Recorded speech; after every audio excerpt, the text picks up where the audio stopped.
es importante resaltar esto de las presentaciones. Vamos a darle la palabra a nuestro último ponente, que es Federico Ernesto Vizcar. Él es economista, tiene una amplia formación de posgrado en gestión de recursos naturales en diferentes instituciones como la Universidad de Salzburgo, la Universidad de Yale y la Universidad de Sassari, entre otras. Ha hecho un doctorado en ciencia y gestión del cambio climático de la Universidad Foscari en Venecia y actualmente es oficial científico para el panel científico por la Amazonía en la Red de Soluciones para el Desarrollo Sostenible. Mil gracias por estar acá, Federico, y tienes la palabra. Muchas gracias, Gilma, por la presentación y por la invitación a este evento excelente que han venido realizando. Me encantaron las presentaciones anteriores de los ponentes. Y bueno, como decía Gilma, no hemos visto en una primera etapa lo que son los conceptos generales acerca de la justicia climática, ¿no? Y ahora yo les voy a presentar un caso específico de la Amazonía, ¿no? Que está atravesando por esta justicia o injusticia climática, ¿no? Donde todo el mundo, otros países están causando emisiones de carbono, que están teniendo efectos en la Amazonía, pero también en las partes, digamos, urbanas o rurales de la Amazonía se están llevando a cabo otros drivers de deforestación que también están aplicando, están teniendo efecto en las poblaciones más vulnerables que son los niños, los ancianos y sobre todo las poblaciones indígenas y comunidades locales, ¿no? Este trabajo ha sido realizado en el marco del panel científico por la Amazonía. Nosotros somos más de 280 científicos que trabajan en la Amazonía y ha sido un trabajo multidisciplinario con más de 10 autores, entre economistas, especialistas en salud pública, ecólogos y líderes de las comunidades indígenas. Entonces, como introducción, primero les voy a mostrar la importancia de la Amazonía. La cuenca del río Amazonas es uno de los elementos más críticos del sistema climático de la Tierra. 70% del flujo de humedad de la cuenca del Plata, o sea, no solo en la Amazonía, depende de la humedad reciclada sobre la Amazonía. Perdóname, Eh, Federico, ¿Sí? no sé Ujú. si no estás compartiendo la pantalla. Ah, disculpa, sí, perdón, Tranquilo. ahora sí. Perfecto. Si lo puedes poner en modo presentación pantalla completa, sería ideal. Perfecto. Perfecto. Ya ¿Ahora está. sí se ve? Sí, muy bien. Excelente. Entonces, como les decía primero, les muestro la importancia de la Amazonía. Esta cuenca es uno de los elementos más críticos del sistema climático de la Tierra. 70% del flujo de humedad, no solamente en la cuenca amazónica, sino también la del Plata, es reciclada por la evapotranspiración de los bosques en la Amazonía. El agua entra en forma de lluvia del Atlántico, llega a los bosques, cae en forma de lluvia y es reciclada por los bosques, igual en forma de lluvia, que va hasta los Andes y también hasta el sur de Sudamérica, ¿no? Entonces, es por eso que la Amazonía es sumamente importante en esto del ciclo de agua. También es muy importante en cuanto a la biodiversidad, porque la Amazonía constituye la mayor concentración de biodiversidad en la Tierra, con más del 13% de especies descritas, y estas están comprimidas solamente en 0,5% de la superficie de la Tierra, ¿no? En algunos números existen más de 50.000 plantas, 100.000 insectos, primates, anfibios, pájaros, etcétera. Y lo que también esto juega un riesgo, ¿no? Para las enfermedades zoonóticas, como vamos a ir viendo más adelante. Entonces, en la Amazonía existen más especies de árboles en una sola hectárea que en toda la extensión de Europa, por ejemplo, para que vean esa riqueza de biodiversidad que tenemos en la Amazonía. También otra importancia es el almacenamiento de carbono, ¿no? Como estábamos viendo hace un momento, hablaban de las emisiones de carbono. Por un lado están las emisiones, pero por otro lado está la captura de carbono. La Amazonía es uno de los ecosistemas que mayor carbono captura de la atmósfera y que evita, digamos, que se incremente la temperatura. De 1 a 2.000 millones de toneladas al año de dióxido de carbono son capturados, ¿no? Entonces, como han visto, la Amazonía tiene mucha importancia, no solamente a nivel local, sino a nivel mundial, pero también está enfrentando muchos desafíos a la hora de su protección, ¿no? calentamiento global a nivel mundial, la deforestación y degradación más a nivel local y también los fuegos, ¿no? Los incendios forestales que dan lugar a transformaciones socioecológicas que también tienen impactos en la salud. Y esta misma lógica, nosotros en el paper que hemos desarrollado en el Policy Brief, hemos analizado la visión, la cosmovisión de los pueblos indígenas y ellos ven el territorio de una manera holística, ¿no? Está lo de arriba, que son la temperatura, bueno, la precipitación, los astros, lo del medio que vendría a ser el bosque, los animales y las personas, y lo de abajo que son los ríos, ¿no? Las aguas superficiales y subterráneas, que todos conviven de una manera armónica. Y si alguno de esos factores es perturbado, entonces existe un caos, ¿no? Y de esa manera ellos organizan su calendario ecológico de enfermedades que en los últimos años se ha visto afectado, ¿no? Por los cambios en temperatura, por los incendios forestales, eliminación de algunos, digamos, o propagación de vectores como los insectos, mosquitos, etcétera. Y de la misma manera, como ha mencionado anteriormente, el enfoque One Health, una salud, también quiere ver de una manera holística la salud humana, animal y medioambiental, ¿no? Y bueno, entonces en este sentido, nosotros después de revisar las diferentes visiones de lo que vendría a ser la salud y los sistemas socioeconómicos ambientales, hemos querido definir los desafíos e interconexiones que existen entre medio ambiente, sociedad y economía, ¿no? Por resumir algunas, en la economía vemos el cambio de uso de suelo en la Amazonía, especialmente agropecuario, la extensión de la frontera agrícola, soya, ganadería, actividades ilegales como la minería, el narcotráfico, proyectos de infraestructura como carreteras, también las represas de agua y mucha dependencia en los recursos naturales, como ya he mencionado, ¿no? El sistema extractivista que existe. En el medio ambiente también existen desafíos como la deforestación y degradación forestal, el cambio climático, la contaminación de aire, suelo y agua, los incendios forestales, los eventos extremos, que no solamente se está viendo un aumento de la temperatura promedio, sino también un aumento en la intensidad y la frecuencia de sequías y de inundaciones, ¿no? Y también la pérdida de hábitats y biodiversidad que tienen impactos también en la salud humana. Y como sociedad también vemos muchas inequidades socioeconómicas. La infraestructura y acceso a la atención médica es muy pobre, sobre todo en poblaciones indígenas. Los pueblos indígenas y comunidades locales no están empoderadas, existe un desplazamiento, migración y violencia, también existe una pérdida de prácticas tradicionales y una equidad de género, ¿no? Como el AINE mencionaba hace un momento. Entonces, viendo en resumen cuáles son los principales desafíos económicos y sociales que al final van a tener impactos en la salud, vemos primero la deforestación en la Amazonía, como pueden ver en la pantalla, los puntos amarillos es la deforestación que se ha ido incrementando en los últimos años. Ha habido un cambio en la superficie natural y antrópica, se ha perdido el área antrópica, o sea, las actividades humanas han aumentado en 67% desde 1985 a 2023.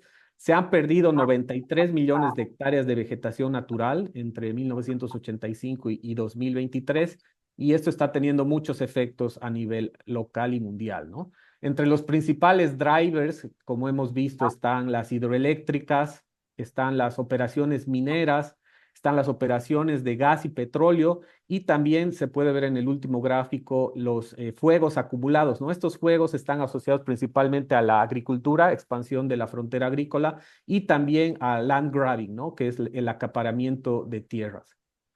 Esto está dando lugar a una ampliación insostenible de pastos para agricultura y otras actividades humanas, como les decía, acaparamiento de tierras, pastos, baja productividad, efecto de borde de la frontera agrícola, fuego en el pasto, partículas y emisiones de CO y de CO2. Y bueno, todas son hasta ahora malas noticias, malos actos que está el humano haciendo, pero también tiene algunas buenas políticas, ¿no? Como por ejemplo lo son las áreas protegidas y los territorios indígenas, que son bastiones para la conservación de la biodiversidad. Se puede ver ahí en el mapa de la izquierda, en 1985 versus 2023.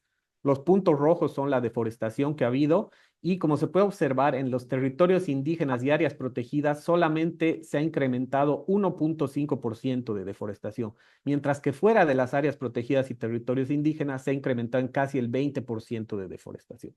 Entonces es algo muy importante a considerar, empoderar a las poblaciones locales, comunidades indígenas y las áreas protegidas, ¿no?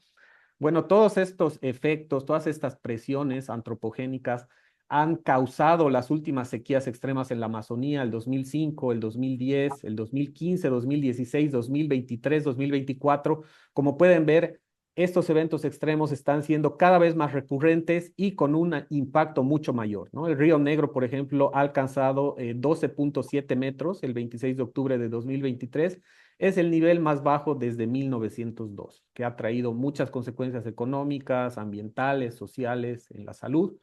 Los incendios forestales también, como hemos visto, no solamente han tenido impactos a nivel de local, sino también por los ríos voladores que les mostraba, por estas corrientes que transportan humedad. Ellas también se convierten en ríos de humo en las épocas secas. Están trayendo el humo inclusive a las ciudades urbanas grandes, ¿no? Como Santa Cruz, Quito, lugares muy alejados de la Amazonía, ¿no? Entonces, imaginan cómo estarán sufriendo allá de esta contaminación, si en ciudades tan alejadas se las puede percibir, ¿no? Y hay una calidad del agua malísima.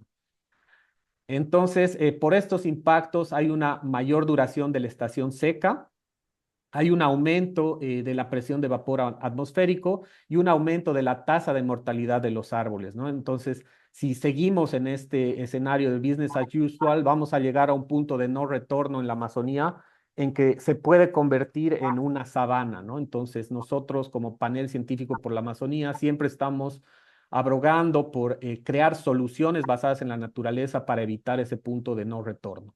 Y otra cosa que queríamos rescatar en el estudio también es el gobierno tiene que hacer su parte, ¿no? Con sus políticas. Podemos ver aquí en el cuadro cuánto es el gasto en salud en países. El promedio del mundo es la línea roja, el promedio verde oscuro es para América Latina y el Caribe, y el verde claro es para pueblos amazónicos, para países amazónicos. Como pueden ver, es donde menos se está gastando en cuanto a salud en los países amazónicos. Y si analizamos a nivel país, también hemos visto en datos de Brasil a nivel estado, pueden ver las líneas verde claro son estados que pertenecen al Amazonas y son los que menos gasto están teniendo también o menos inversión en reales brasileros para la atención médica.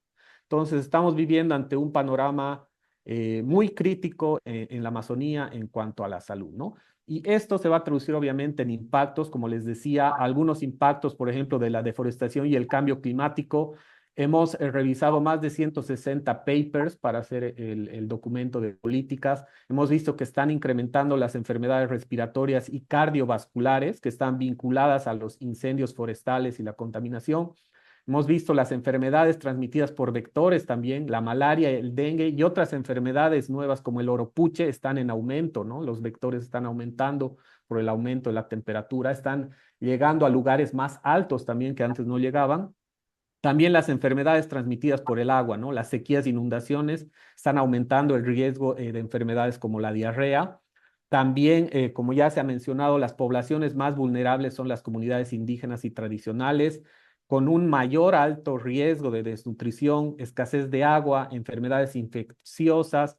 Los ancianos y niños son más vulnerables a la contaminación del aire, las olas de calor y enfermedades transmitidas por el agua, suelo y aire contaminado. También queríamos mencionar, como van a poder ver en este Policy Brief, que lo vamos a lanzar en la COP29 de Azerbaiyán, eh, están teniendo impactos en la contaminación del agua, por ejemplo, relacionadas con el cáncer. El agua, como ustedes saben, se está contaminando por las actividades mineras, los derrames de mercurio, pero también por los derrames de petróleo, ¿no? Que están aumentando la incidencia en casos de cáncer, malformaciones y abortos espontáneos. De la misma manera, la contaminación por microplásticos ya se está observando, ¿no? La incidencia de enfermedades gastrointestinales y cáncer en la Amazonía, dado que uno de los elementos más importantes en la alimentación de los pueblos amazónicos son los peces, ¿no? Entonces, todo eso ya se les está pasando a los organismos de estas poblaciones.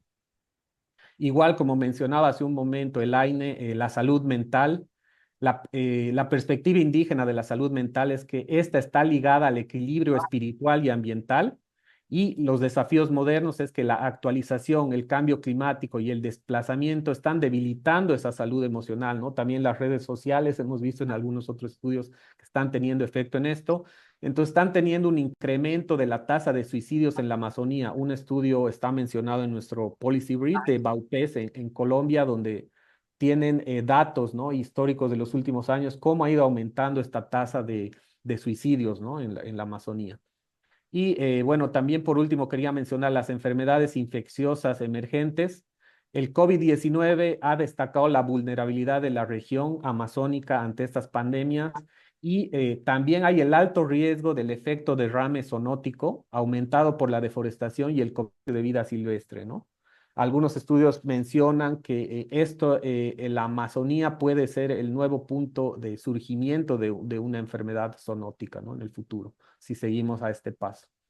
Y bueno, como conclusiones y recomendaciones también que van a ver más en extenso en el Policy Brief que vamos a lanzar, está fortalecer los sistemas de salud, mejorando el acceso a la atención médica, el agua y saneamiento, inclusión indígena, empoderamiento de estas poblaciones, desarrollar políticas participativas con los pueblos indígenas y comunidades locales, adaptación climática, diseñar e implementar urgentemente planes de adaptación, porque como hemos visto, según datos, ya estamos ante una nueva realidad en la Amazonía con mayor temperatura, mayor número de eventos extremos, entonces tenemos que diseñar e implementar urgentemente sus planes de adaptación y también aplicar prácticas sostenibles, restaurar los bosques, evitar la deforestación y apoyar a los sistemas alimentarios sostenibles.